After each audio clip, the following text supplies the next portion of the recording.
Hey everyone, Addison here, and we are going through the imagery found in the Saints book. And today, I want to show you the image that goes along with chapter 7. Chapter 7. All right, here we go. Boom.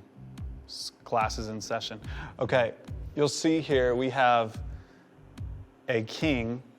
Well, you don't really, I guess you can kind of see his crown's up there, a king. And you can see he's all jacked up. He's missing a leg, he's missing his feet, his arms are gone, his beard is only halfway in place. And this chapter is all about worship. And this image gives us a glimpse into what happens to us, what happens to our humanity when our worship becomes disoriented, when we worship the creation rather than the creator.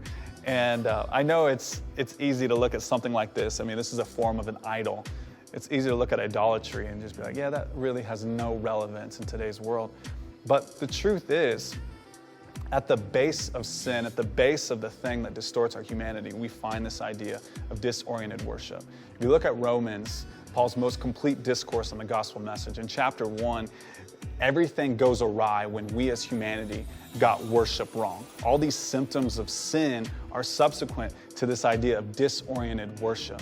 And so we're not going to discover the life God has for us. We're not going to be able to esteem things as worthy until we understand worship, because worship, it's a valuation. It's to esteem something as worthy to the highest extent.